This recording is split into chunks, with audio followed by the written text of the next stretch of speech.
cannot believe that when we die, everything just ends. Some people live for 70 years, some for 10 years, some for 20, and that's all. Now, even after living among Pakistanis for 50 years, who are still my friends today, nothing about Islam ever truly came to my mind. Knowing or not knowing, being certain,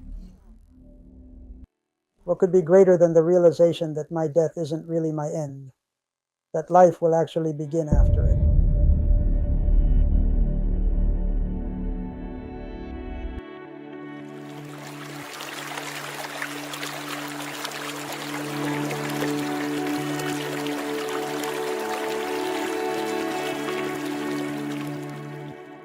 Don't ask me about the state of my heart, for tales of sorrow are long. Try stirring it and you'll see how many tunes are hidden within each pain.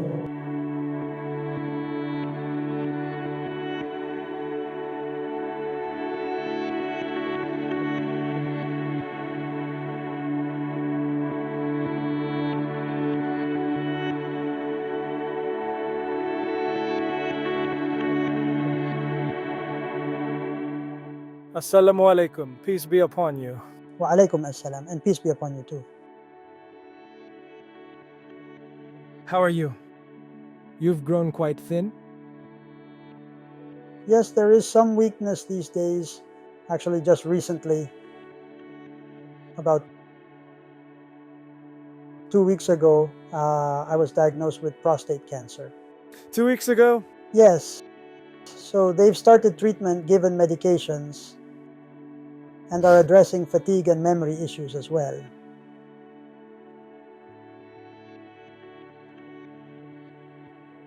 You could say Siddharth was an ordinary, one of the others, a straightforward person. I describe myself that way too. No greed, no lofty ambitions, just a desire to know the reality. You know that at 16 or 17 years of age, you begin to grow. You haven't made any plans yet, but sometimes you make big plans. You have big dreams. But even then, I didn't have any dreams. I had one dream of becoming a pilot, but that was just a childhood dream, and I never thought about it again. I didn't have any specific notion of God either. I knew Muslims only to the extent that Old Delhi was full of Muslims, and we were very fond of flying kites. To get kite strings and manja, we would go to Old Delhi. Generally, when people turn towards religion, they are attracted to the spiritual aspect. Hence, they are more inclined towards those religions that have spirituality or mystical interpretations. In Islam, there isn't anything like that. Islam is purely a rational religion. It presents facts before a person and doesn't invite them with the promise that if they accept it, they'll be granted wings and will journey through the heavens in this way. Its invitation is that this world is a test created for trials, and one day you have to depart from here. The afterlife is coming, for which one must prepare. This doesn't attract people as much. Our Gujarati Hindu brothers, they have a temple here. There's another much bigger temple in front of it, but the people who come and go here, like my neighbors whom you met, they come here twice a day. Food is also available here, as well as prasad. Everything is provided inside. I haven't gone though. Really? You've never been? No, I've never been to any temple in my life.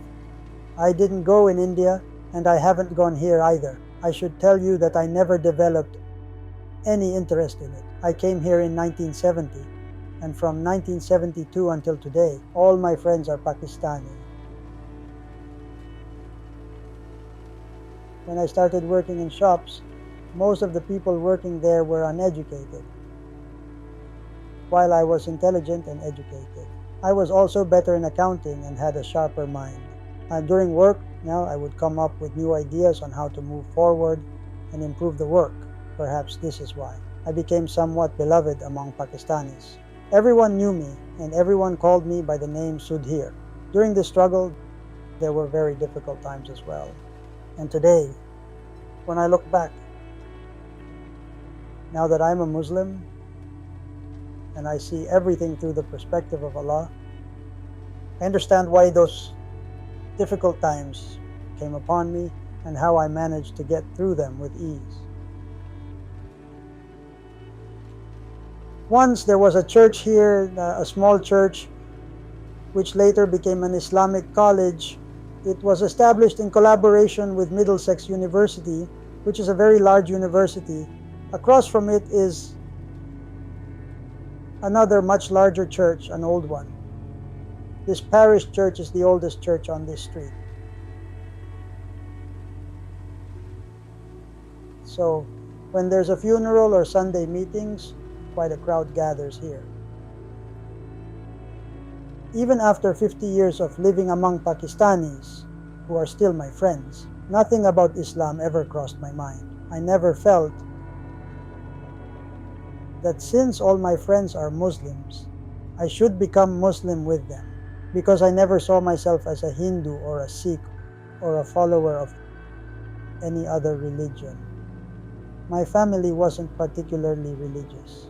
My father had become a Buddhist, my elder brother also became a Buddhist, and my mother was an Arya Samaji. So in our family, there wasn't this idea of going to temples or Gurdwara. Although, yes, we would sometimes go to Gurdwara as kids to play around, like other teenagers at 16 or 17 when you're not very aware. You get up to these kinds of mischief.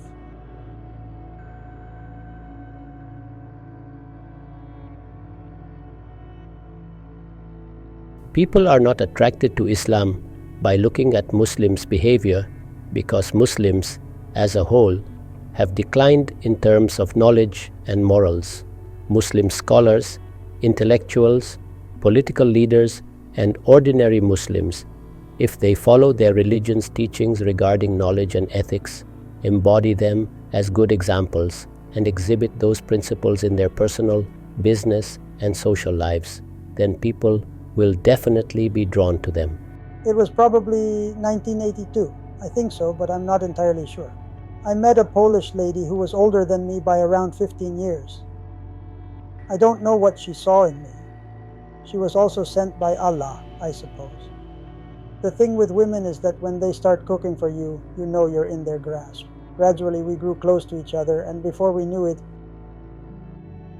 we rented a house together, and eventually, we got married. In the end, we spent 32 years together. Actually, after my wife's death, I felt this even more. I've always had this notion that I cannot believe that when we die, that's the end of the story. Whether we have done good or bad deeds for 70 years, 10 years, or 20 years, and that's it, that all accounting is settled here. Somewhere deep down, this thought bothered me. I just couldn't agree with it. It didn't convince me in any way. I saw my Muslim brothers who would observe fasting because we worked together. I would say, look, you all are observing fast today. You shouldn't work, and I'll do your work for you. Regarding this question about death, I was talking to a friend from India. I wanted to ask him, but maybe he couldn't understand what I was trying to convey. So, this issue related to death grew within me. This desire to delve deeper into it, which is a longing that a person has, started to increase. I began to ask more and more because I couldn't believe that there wasn't something after death. This curiosity kept growing day by day. I kept asking people. Some could tell me something, but none could explain it fully. Someone would say, this is how it is for us, and another would say, this is what we do. But my curiosity kept increasing. And right here where you're sitting now, I had just finished talking to a young man in India named Raza, who sometimes provided gemstones, as I told you, gemstones and such. After talking to him, I hung up and I heard a voice. The phone disconnected after I spoke to him. Now I'm getting emotional.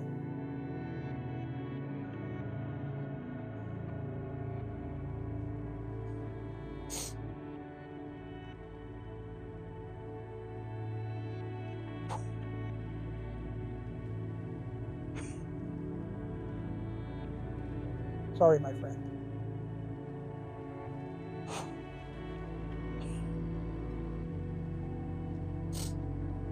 And then I turned on Javed Ahmed Ghamidi on YouTube. After that, I was surprised to see the material and the quality. I was astonished by the quality of work I saw there. Before this, I had never followed any Muslim scholar, nor did I know who was who. I knew the name of Prophet Muhammad, knew who he was, knew about Jesus Christ, etc. And the amazing thing is that when I opened Javed Ahmed Ghamdi's first video and clicked on it, the video was titled, "Why Did Allah Create Humans?" Now see, the incredible thing is that when I opened it, the very first video from Allah's side was the answer to my question, that life doesn't end with death. Real life actually begins after death. But then I got confused. The confusion was whether I was on the right path and if what I was doing was right or not. So I began to search for Javed Ahmed Ghamidi. The people at Al-Mawrid gave me Javed Ahmed Ghamdi's contact number and said he is currently in Lahore. I called his son in Lahore. I told his son briefly about the matter and said that I wanted to speak with him. Then I told Javed Ahmed Ghamidi my name and what had happened to me.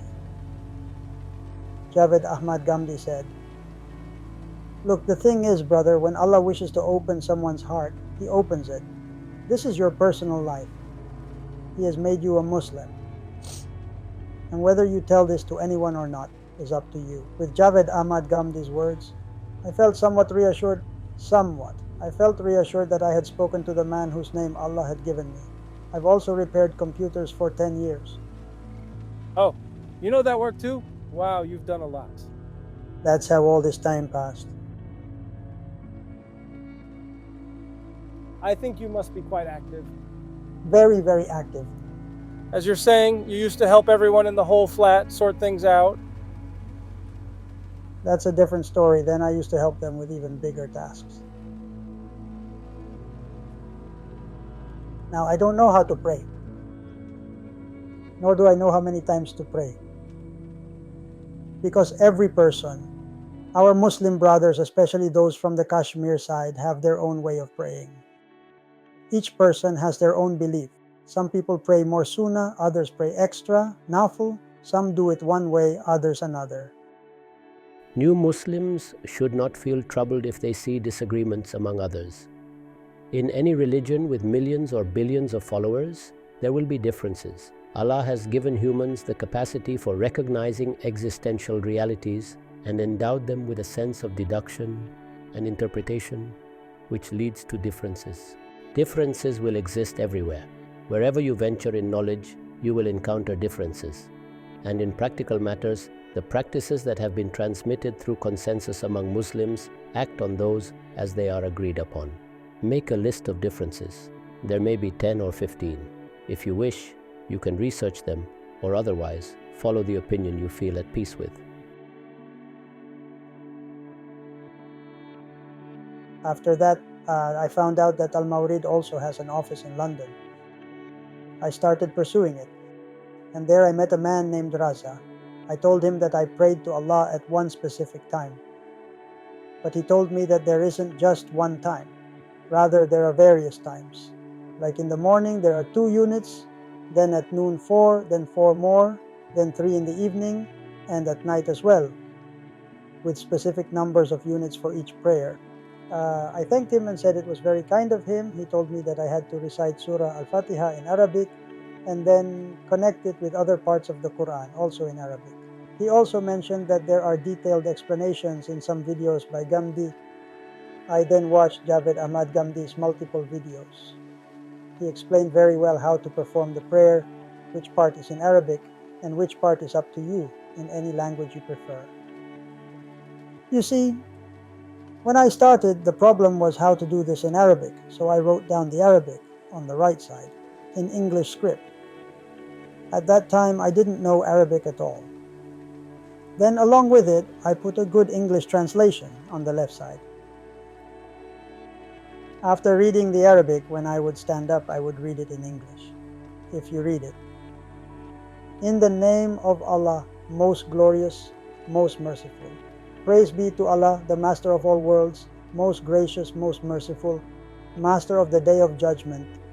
You we worship, and you we ask for help. Please show us the straight path, the path of those on whom you have bestowed your grace, not of those who have incurred your wrath and who have gone astray. Later, by Allah's will, I memorized the Arabic. But sometimes when I recite it with the English translation, I feel a different kind of strength in it. And you will see it feels more fulfilling this way. Javed Ahmed Ghamidi told me it's okay. At first he said, look, these are practical things. Be patient. He who has opened your heart will also help you memorize it. And I will pray that you remember it. Since then, I haven't contacted him much. But because Javed Ghamidi has prayed so much for me, whenever I call him, he always seeks blessings and prayers for me. He even asked me to pray for his health, and I do. I don't say that I do it every time, but when I do, I put all my heart into it. It feels like I am sending a message that has to reach Allah, and I get lost in that message, especially when I pray for someone. I thought, how will this happen now? I said, I can't remember. Allah, this won't work. I can't remember Arabic at all. Believe it or not, I remembered Surah Al-Fatiha right then, just sitting there. And I also remembered both surahs from the Quran, 108 and 112. When I went to pray in the adjacent prayer room, I still wrote the Arabic words on the wall in English letters. Believe me, I could read it without looking at the Arabic text. Gradually, I began to realize that I could do more than that. But when it became ingrained in me, a kind of satisfaction and contentment started growing within me day by day. That whatever I needed to know, I had learned. Now, what do I need to do? What have I already done? I need to know about that too. Because Allah will judge based on good and bad deeds. What good have you done and what bad have you done? Then I talked to Javed Ahmed Ghamidi on the phone. The reason I got emotional when I mentioned Javed Ahmed Ghamdi's name is that Allah brought the right person to me.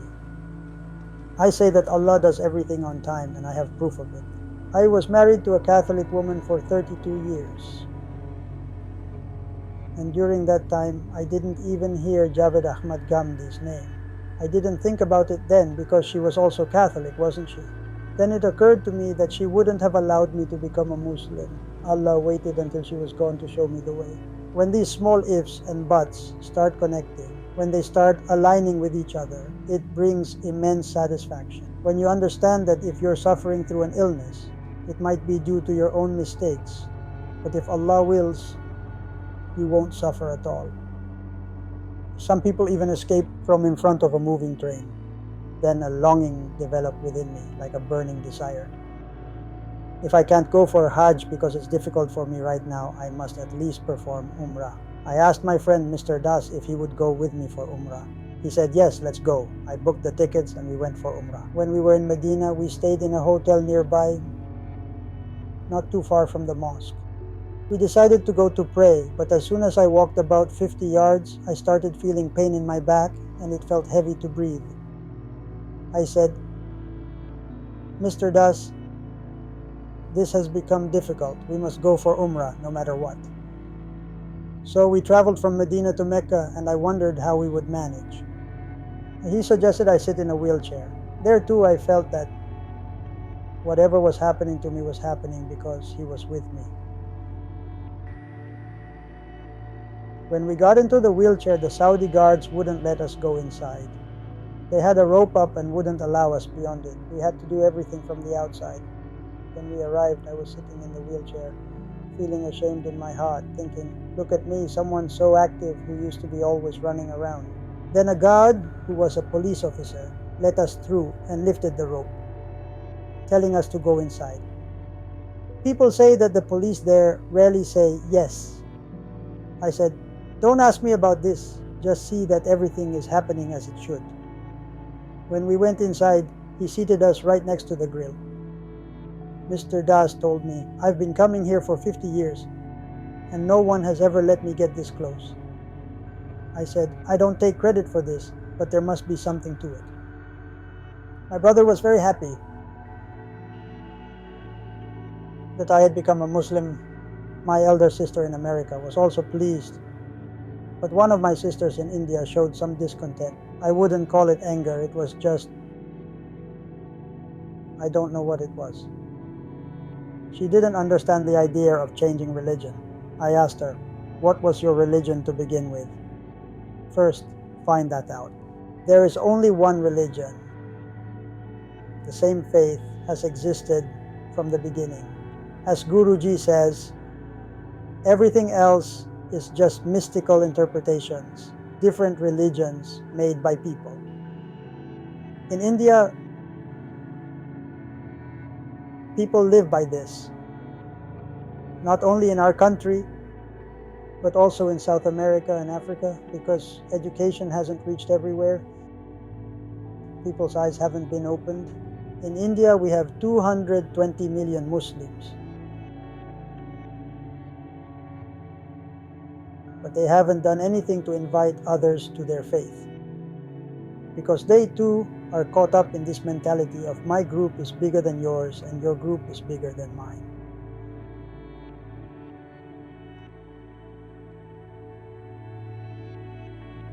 Javed Ahmed Ghamidi explained that where one is not in a state, Friday prayer is not obligatory. But this is exactly what I wanted to ask you about. These are the challenges. When you become a Muslim, people will try to engage you in debates. Absolutely, they will. That's why I'm starting about this. Mr. Das will join. Some people will argue with you. They'll just need to be explained one-on-one.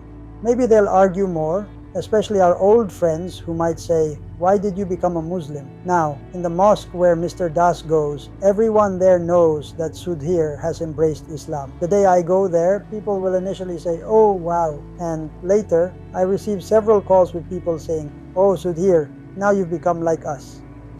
Who said I've become like you? I've become a Muslim, but I haven't become like you. You know, when our friends Muslims meet you, they accept that you've become a Muslim, but they still try to belittle you. You know what they say? Have you given up drinking? Many people, when they leave a particular religion or culture, retain some ideas and notions. This is part of human nature. They should continue to research these ideas to ensure that nothing becomes a source of innovation or deviation in religion. If there is no such thing, then mere terminology and interpretations don't make a difference. The Quran has not made people bound to this. For instance, we use the word Khuda, God, even though Arabs only used Allah. Similarly, in the matters of disciples, teachers, and students, terms keep changing. One should only see if there is something wrong. If not, then words don't matter. I feel a kind of freedom now, a sense of liberation. I have realized what my end will be and what will happen afterward. Knowing, or rather having the certainty that my death is not my end, that it's the beginning of life. What could be greater than this understanding? It's this joy that brings tears to one's heart.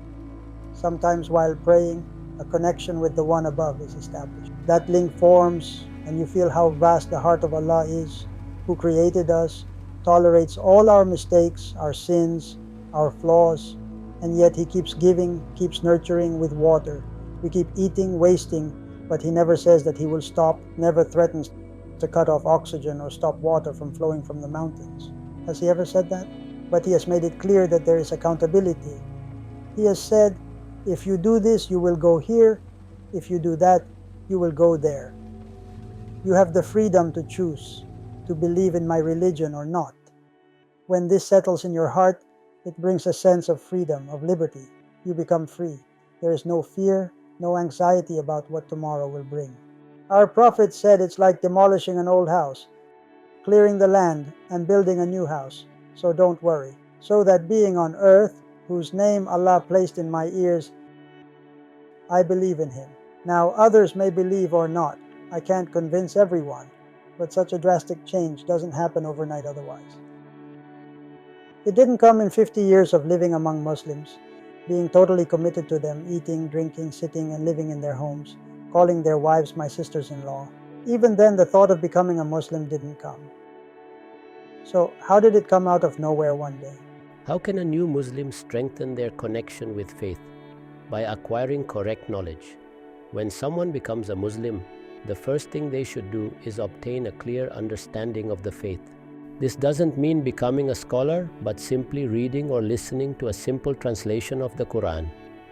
These things are easily accessible now in written and audio form.